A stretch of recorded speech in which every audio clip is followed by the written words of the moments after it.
¿cómo están? Bienvenidos todos nuevamente a la Nota Jurídica. Como siempre, el propósito de nuestro canal es hallar un tema de actualidad, un tema que ustedes se pregunten, que ustedes tengan en mente y así por medio de las preguntas que nos hacen por medio de nuestras redes sociales, desarrollarlo. Y este programa, el del día de hoy, es uno de ellos. Muchas personas me han escrito por medio de las redes, especialmente por el correo electrónico, y han preguntado cómo quedó la situación de los pensionados, la cotización de los pensionados al sistema de salud, que tanto tuvo como una especie de cubrimiento mediático, pues se decía que iban a bajar la cotización, el monto de la cotización. Entonces, para dejar claridad sobre este tema y aprovechando pues que está muy reciente, vamos a explicar esta situación y vamos a contar toda la historia de cómo comenzó y cómo quedaron las situaciones. Al final de cuentas, todo quedó como estaba, pero para que entiendan qué llevó o qué fueron las circunstancias que no permitieron que esta propuesta que fue promovida por parte del Congreso de la República se viniera a pique y no llegara a feliz término para los pensionados en este caso. Entonces el tema del día de hoy es en cuánto quedaron los aportes de los pensionados. Esa es la pregunta que siempre, o por lo menos últimamente, se han hecho muchos. Entonces, empecemos cómo son los aportes establecidos por medio de la Ley 100 de 1993 para las personas pensionadas. Y es que esta ley, como ya lo hemos visto en otros programas, o cuando hablamos del sistema pensional, como cuando hablamos del sistema de salud, esta es la que se encarga de estructurar todo el sistema general de seguridad social. Tenemos para recordar que el Sistema General de Seguridad Social está conformado por el sistema de salud, por el sistema de riesgos laborales y por el sistema pensional. En este caso, como vamos a hablar de la cotización por parte de pensionados al sistema de salud, pues es una parte. Este artículo desarrolla la parte que es las cotizaciones al sistema de salud. Y este artículo nos dice: reformado, artículo 204 de la ley 100, reformado por el artículo 10 de la ley 1122 de 2007. La cotización al régimen contributivo de salud será a partir del 1 de enero de 2007 del 12.5% del ingreso o salario base de cotización, el cual no podrá ser inferior al salario mínimo. Esta es el aporte general. Lo que toda persona debe aportar al sistema de salud por el solo hecho de trabajar es el 12.5%. Ahora, ¿cómo se reparte esto? Las personas que son trabajadores dependientes, es decir, tienen un patrono, tienen un empleador, que es la palabra jurídica para mencionarlo, tienen un empleador, este 12.5% se encuentra dividido de la siguiente manera: un 8.5% lo soporta o lo aporta el empleador y el restante 4% es aportado por parte del trabajador. Entonces tenemos que una persona que es dependiente, es decir, que trabaja para otro, que tiene un empleador, que trabaja para una empresa, tiene para aportar o debe aportar al sistema de salud un 12.5% de su salario. Se toma en cuenta el salario y dice acá que un 12.5% debe ser aportado por concepto de salud, pero que para el trabajador hay una ventaja: el empleador se encarga del 8.5% y el solo del 4% de la salud. Ahora, ¿cómo es el sistema o cuál es la cotización o el índice o ese porcentaje que deben de cotizar las personas que están pensionadas? El artículo 204, como lo mencionamos, establece también lo siguiente, pero este artículo, en su inciso, fue reformado por el artículo primero de la ley 1250 de 2008, y dice que la cotización mensual al régimen contributivo de salud de los pensionados será del 12% del ingreso de la respectiva mesada pensional. Mesada pensional es lo que le llega a un pensionado durante el mes. Entonces, para el trabajador dependiente es el 12.5%, para el pensionado es del 12%, o sea, 1.5 menos. Aclaro, para un paréntesis al respecto, cuando una persona es trabajadora independiente, debe pagar el 12.5% ella misma. Continuemos. Entonces, tenemos que el pensionado tiene una carga para aportar al sistema de salud del 12% de su mesada pensional. ¿Qué sucede con esto? Pues acá el motivo de la ley venía a desarrollar que el pensionado no tuviera que cotizar esa cantidad él solo, o por lo menos reducirle este porcentaje del 12% que establece el artículo 204 de la ley 100, bajarla en un porcentaje para aliviantar las cargas de los pensionados, sobre todo Colombia, que es un país donde principalmente la gente se está pensionando por el salario mínimo. Entonces buscaba esta ley o buscaba la norma dar un alivio, así fuera pequeño, para una gran cantidad de pensionados que devengan sobre todo el salario mínimo. Ahora, ¿de dónde vino esta propuesta de bajar? Vamos a bajar del 12% al 4% la cotización de los pensionados. Esto vino de las elecciones del 2014.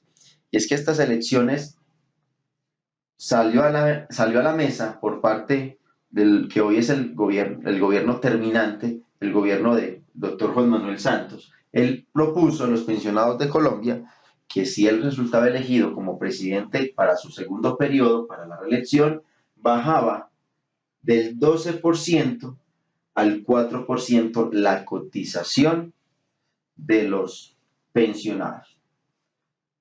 Hago una aclaración al respecto. Acá estamos haciendo un análisis jurídico y de facto de la situación. El decir el nombre del presidente que en su momento propuso la situación no supone o no queremos darle un carácter político a este canal. Este canal se centra en una propuesta académica, una propuesta de alfabetización jurídica y mencionamos pues a la persona que propuso la situación porque es parte de recordar todo el proceso de lo que fue esta situación que a muchos pensionados pues los tiene aún perdidos porque creen que bajó la cotización y en realidad no. Entonces quiero que desliguen el hecho de mencionar un personaje político en este programa, no quiero que lo confundan con una postura a favor o en contra, no, simplemente estamos ligados a la narración de los hechos de lo que ha sucedido conforme a ese tema. Entonces, el presidente candidato en su momento propuso esta situación como un alivio para los pensionados al momento de su cotización y así pues tuvieran un poquito más, si fuera muy poco o mínimo de dinero para su gasto personal y no que se fuera todo para la cotización en salud. Entonces, como se refleja, se eliminaba el 12% y solo los pensionados tenían que cancelar el 4% sobre la base de su mesada pensional. Ahora, establecía esta situación, el gobierno lo que proponía en su momento, el candidato a presidente era, el gobierno, como hay un 12%, ese 12% tiene que seguirse cotizando. ¿Cómo se van a solventar esas cargas? ¿O de dónde va a salir ese 8% restante que se le va a restar a los pensionados para el sistema de salud? Pues el sistema era el siguiente. El 12% primero lo cotizaban directamente los pensionados, con la propuesta de bajarlo del 12 al 4, quedaba de la siguiente manera. El gobierno, el Estado colombiano, soportaba el 8% como una especie de empleador, mientras el pensionado soportaba el 4%. Esta era la ecuación, por una pequeña ecuación económica o matemática de cómo iban a quedar distribuidas las cargas, porque el hecho de reducir del 12 al 4% no quería decir que ese 8% no se fuera a cobrar, sino que iba a salir de otro fondo. Otra persona, otro agente de otra institución iba a entrar a solventar lo que nos iba a recaudar. Y ese era el Estado colombiano, con el 8%. Ahora, ¿qué sucedió? Primero, vamos a hacer un ejemplo de cómo serían las cargas en un caso y en el otro.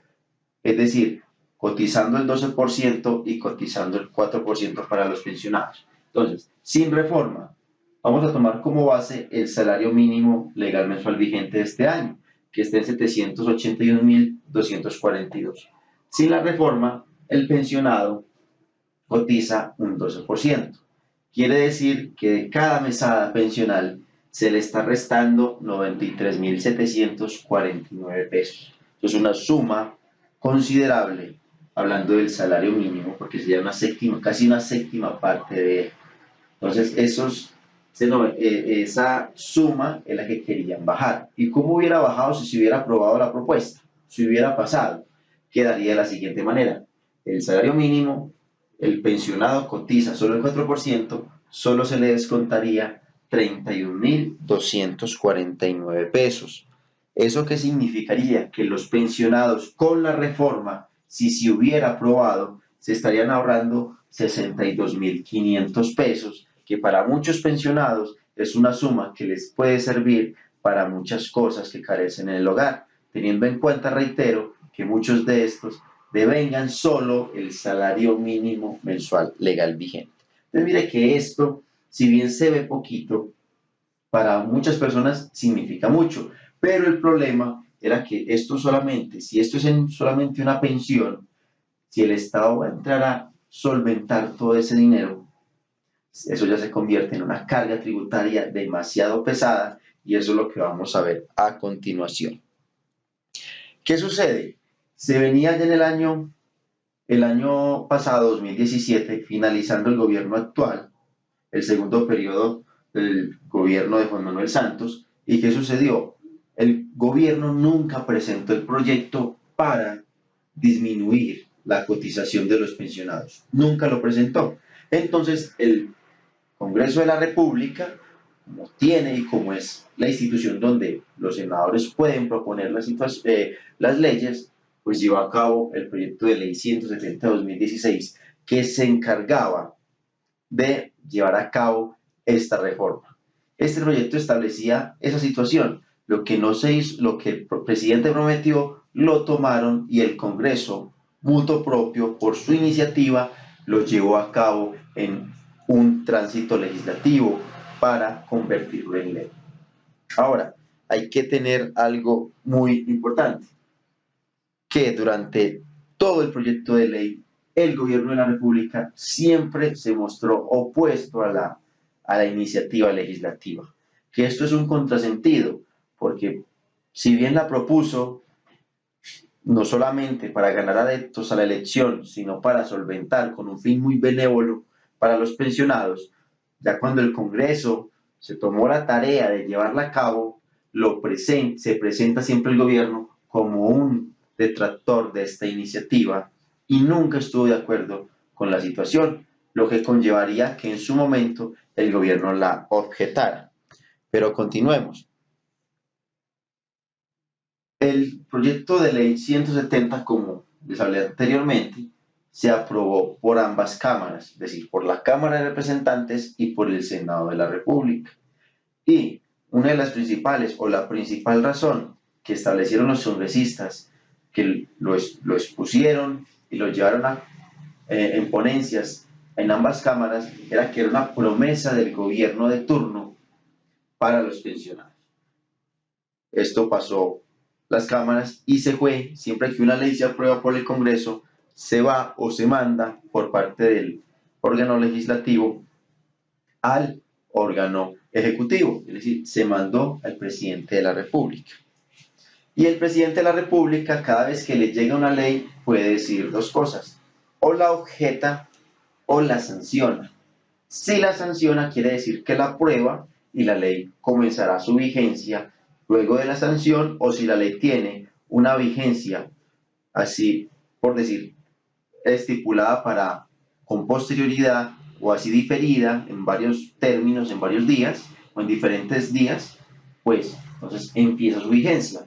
Pero si el gobierno no la sanciona, es porque la objeta. Y cuando el gobierno la objeta, quiere decir que no está de acuerdo con la iniciativa que se propuso. Para este caso, el gobierno la objetó. Y la objetó quiere decir estuvo en contra por una situación principal. Primero, pues, si bien es una principal, pero hay que recordarlo, siempre estuvo en contra del proyecto por parte del Congreso, pero lo que más le molestó al gobierno, o lo que nunca quiso el gobierno, es que si el Estado entraba a sufragar ese 8% que no iban a cancelar o que no iban a cotizar los pensionados, tendría que meterse el Estado a la mano al drill cada año con 3.7 billones de pesos. Y como sabemos, pues el Estado no tiene en estos momentos, o por lo menos eso sería un esfuerzo fiscal muy grande, el cual el Estado o el gobierno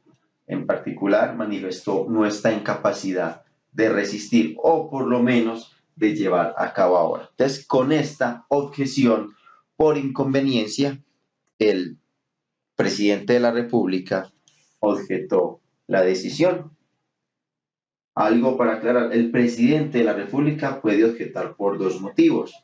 Por hoy, porque considera que la norma que se le propuso que sancionara es inconstitucional o porque la considera inconveniente. En este caso, no hubo ninguna manifestación de inconstitucionalidad por parte del gobierno, sino que la estimó inconveniente. ¿Por qué? Porque le tocaba erogar mucho, pero mucho dinero para sostener esta iniciativa llevada a cabo por el Congreso, pero que el gobierno fue en su momento quien la promovió en campaña presidencial reeleccionista. Ahora, como el presidente objetó la ley, el proyecto de ley, entonces eso inmediatamente se devuelve para el Congreso de la República. ¿Y para qué se devuelve al Congreso? Para que el Congreso mire las objeciones de inconveniencia, como es en este caso, de que estimó el gobierno, y así el Congreso decida si insiste en volver la ley o si archiva de manera temporal o definitiva el proyecto de ley. ¿Qué sucede? El presidente mandó nuevamente al órgano legislativo esta objeción, pero el Congreso se ratificó de que eso era una promesa de campaña del gobierno y que por tanto tenía, por lo menos por justicia social y por cumplirle a sus electores, llevar a cabo esta reforma. Entonces el Congreso nuevamente insistió en que se debe aprobar la ley. ¿Qué sucede en estos casos cuando el presidente dice que no está de acuerdo con una ley, pero el Congreso insiste en que sí está de acuerdo con esa ley?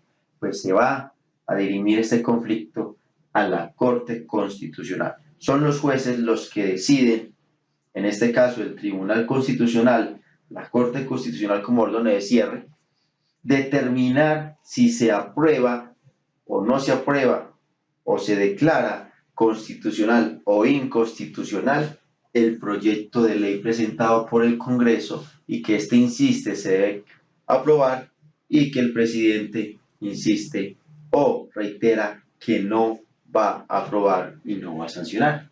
Entonces, la Corte Constitucional quedó también en esta historia y le tocó dirimir si esto era constitucional o no. Es decir, si las buenas intenciones del Congreso eran las que primaban o si las objeciones del gobierno eran las que primaban o las más importantes. Pues en este caso, el gobierno fue el que ganó el pulso. Y es que la Corte Constitucional decidió lo siguiente: declaró inconstitucional el proyecto de ley que determinaba bajar la cotización de los pensionados por dos motivos principalmente. El primero, se determinó una excepción tributaria sin aval del gobierno, lo cual es inconstitucional. Siempre que el Congreso requiera una excepción, en este caso se iba a bajar, no se le iba a cobrar a una población determinada, por decir, una parte de lo que debe pagar, entonces se le está exceptuando de ese pago. Y para eso, como el gobierno siempre manifestó que nunca estaba de acuerdo y el Congreso insistió en la situación, pues ya se falló en esta situación, que es una situación mucho más de forma que establece la Constitución al momento de aprobar las leyes que tengan que ver con erogaciones o con dinero. Ahora, ¿cuál era el otro? El alto impacto fiscal. La Corte Constitucional determinó inconstitucional este proyecto de ley porque determinaba un gasto exacerbado para el gobierno y para el Estado colombiano que no tiene capacidad de soportar en estos momentos. Entonces, lastimosamente, este proyecto de ley que se había aprobado nació muerto porque nunca tuvo el aval del gobierno y porque al final, si bien el Congreso insistió en su aprobación, la Corte Constitucional determinó que las cosas deben seguir como están. Entonces, en conclusión, los pensionados siguen cotizando el 12% mensual de su mesada pensional. Un paréntesis. El proyecto de ley tuvo unas críticas por parte del gobierno muy importantes y eran las siguientes, o por lo menos la siguiente era las más importantes. El proyecto de ley generó que todas las pensiones iban a bajar del 12 al 8%, al 4% en la cotización. Algunas partes del Congreso estimaban, o por lo menos propusieron, que solo fueran las pensiones que oscilaran entre 1 y 4 salarios mínimos para tener este auxilio por parte del Estado. Sin embargo, el texto que se aprobó era para todas las pensiones. Entonces, esto era un desequilibrio enorme, porque no es lo mismo que a una persona que gane una pensión de un mínimo o dos, se le colabore con el 8% para así topar tanto el 4 como el 8 y alcanzar el 12% de la cotización, a que una persona que tenga una pensión de 25 salarios mínimos sea el Estado el que le pague el 8%.